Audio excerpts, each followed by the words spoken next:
All right, so we already are familiar with the whole Young Thug situation, right? We're familiar with that.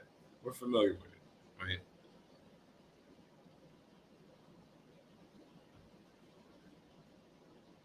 So Young Thug appeared in court with other people from the YSL crew for the RICO case for a bond hearing. This was yesterday. They had Kevin Liles in court. Kevin Liles is the co-founder of 300 Entertainment, and he took the stand so he could vouch for him. While he's on the stand, um, he's crying, and of course, before they even get a chance to ask him, he explains why. I'm kind of emotional because of how good this guy is. I'm willing to back him personally and professionally. He says this whole thing that people are talking about is not him. The Jeffery I know, he'll give me the clothes off his back. The Jeffery I know, I can give him my kids and he'll give me his kids. Young Thug's attorney also proposed a strict. Now, look, this is what they're doing, right? They're totally trying to break him down completely. All right. We got a chance to see kind of what they did with Casanova. We got a chance to see, but the feds have different tactics, different cases, different individuals, different types of power, different ranks, different types of money. It's different things for different people in different situations. So you get a chance to see the aggression, this type of aggression, though, that the feds are putting down. So look, Young Thug's attorneys came to them with a proposal of strict home confinement if the rapper was given the bond. This includes a 24-hour police surveillance. This is what they laid out for the Fed. This is what they laid out. Young Thug's attorney laid this out for them. My client will do 24-hour police surveillance, a drug testing whenever, visitors pat down, dog searches, video footage of the property at all times, right? This is where it gets dirty, right? Kevin Liles, he comes out and says he would propose $1 million that the security would cost after a prosecutor asked, quote, the court could have you sign as a cosigner on that bond and you would actually have a lien against your wealth if Mr. Williams, aka Young Thug, violates conditions of body. Are you still willing to do that? Now look at this. Look how they talking. Look at the language they use. When a person talks to me like that, when I'm talking to you and we are having a barter or a situation where we're discussing something that could become something that's becoming, and you say something to me like, are you still willing to do this? Or you ask me a question like, you sure you want to do this? Like for reassurance, like you're trying to get me to affirm. I feel like that is a play that people in position of power use when they know they have the opportunity to pull the rug right from under you. And it puts you on a side where it makes you a little even more, you feel a little bit more funny now because you're like, damn, okay, I'll answer you. But what if I answer you and you still deny me? Prime example. Kevin Liles says, yes, I'm willing to put myself on the line for him. He's like a son to me. Without hesitation, I will do it. And what happens? Young Thug is ultimately denied. Okay? Good day, Rain. They ultimately deny Young Thug his bond. Prosecutors argued that Young Thug is the head of YSL, adding that he's the, quote, top dog, the most dangerous, the man here, because he doesn't have to get his hands dirty. He has others to do his business, right? And then they also, this is the crazy part, right? Let me change this. Let me change this up.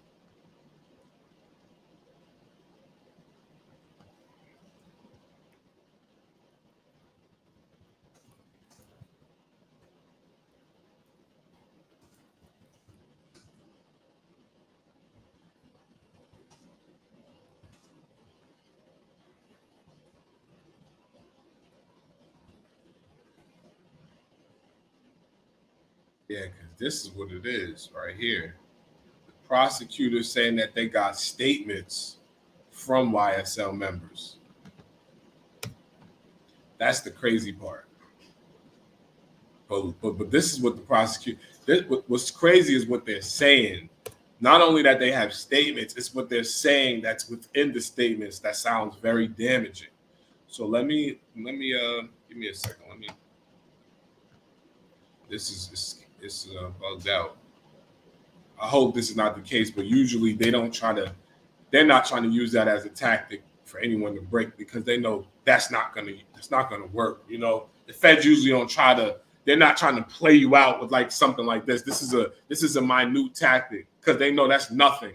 Like, if they want him that bad and they know he's this dangerous, or they feel he allegedly this dangerous, then they're not going to use little tactics like that, because they know for sure they say something like that, it's probably not a tactic. They probably put these dudes under pressure, told them what was up against them, what they have to lose, the years they're facing. Because you know the feds, they don't really tell you, oh, you're about to get 30 years. They'll just tell you, oh, you're about to serve 360 months. You'd be like, what?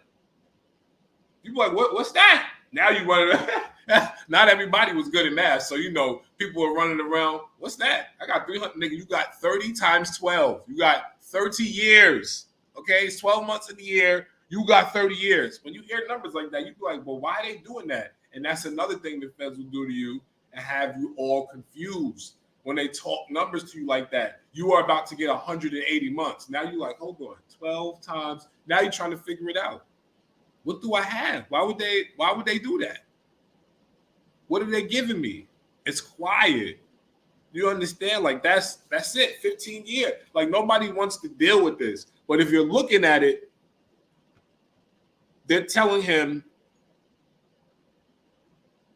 they're saying they got statements saying that from YSL gang members saying that he is dangerous. They're afraid of him, that if they cross him, he will kill them and their families. And that one person added in the statement, he's the only one they're all afraid of. He's the one that's King Slime. He's pulling the shots. Now, if they were to press and say, you know what? We want to go to trial. We want to expose this information. Because now, let's just say the feds are trying to throw the wool over his eyes, and some of this evidence that they're allegedly saying that they are in possession of may not be true. But in trial, all evidence must be exposed. You understand? Everything must be exposed in your discovery. So, if they go to trial and they don't have the sufficient evidence that they're saying, and Thug's attorneys feel like that this is kind of fabricated bullshit, and they're going off of little things to try to make it seem big, which is, then he has the opportunity to come down on terms, maybe get lesser time. But 9 times out of 10, the feds usually get people to cop out to something. And that's why the conviction rate is so high, because people are copping out. Because, you know, when they come to the table with something and they tell you, hey, this is what we have against you, a lot of the times it's so severe. But now when they have you for so long, if they feel like they can get a certain amount out of you, they might decrease your time. But then again, who wants to talk? Nobody wants to talk. Well, I'm sorry. People that I would be around would not want to talk. I can't speak for everybody, but I know me. And this is also the case when you're around people a lot of the times. When you're constantly around people, large groups of people, matter of fact, let me rephrase that, because words are very powerful. When people are always around you, let me say that. Let me say that. Because when you are it, when it's your time, during the week, during the month, during the year, whenever you are it, whenever it's time for you to put on, and there's large groups of people that are constantly showing up around you, you're on the radar. Whenever you are also around a lot of people all the time, and those people are on the radar, you get on that radar and everyone else's radar. Why? Because you're always showing up under people who constantly are being watched. And having this issue will bring you co-defendants. This is why a lot of the times certain OGs from back in the day that were busting moves, there were a lot of people that knew them, and then there was a lot of people that never heard of them before and was like, nah, I never heard of this dude. Or they saw them and didn't think nothing of it because these OGs were so smooth with their operation and how they did things. They made sure that they was in and out. There was no time for conversation. There's no time for sitting here talking. There's no time because I know that this government is out here doing shady stuff. I know the government is out here taking pictures. So this is why a lot of these older people, you didn't hear about them. You hear stories about them, be like, what? Why I hear this dude's name, but I ain't never seen this dude? Because they was in and out. And that's the best way to be. That's the best way to be. Unfortunately,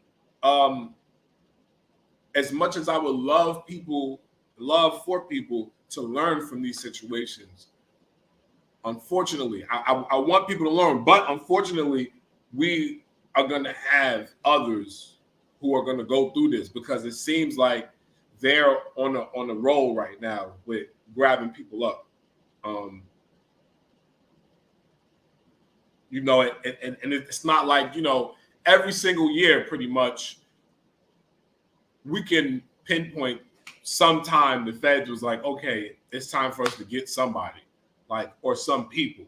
We can pretty much pinpoint. We can go back every single year in the timeline and pinpoint and say, oh, damn, that's when they grabbed him up. Oh, this is when Fat Joe got grabbed up for the tax evasion. Oh, this is when Murder Inc. got grabbed up for this. Oh, this is when they raided the record spot over here. Oh, this is when they came and ran up in DJ Drama spot. We could go back year after year after year and just pick days and times when the feds have said, you know what, it's time for us to go after this constantly. Just a reminder, you guys watch Snowfall. We know Ricky Freeway Ross, played by Franklin on the show. He's another person who told us probably about 20 to 25 years ago, maybe more, that the FBI and the CIA had a big interest in hip hop and entertainment. And they wanted to make sure that they could basically get a hold of it. And that's what they're doing. That's what they've been doing. Let me know how y'all feel about this, man. This is really what I was just waiting for. I was waiting for this hearing to see if he would get bond. He got denied. They made him go through all of this. They had all of these people come up there for the hearing. All of these questions and all of these things, make people go through all of this just to deny him. So we'll see what happens. Let me know how y'all feel. Love, life, and loyalty is the motto. Stay safe, stay real, stay true. You rock with me, I rock with you. Peace.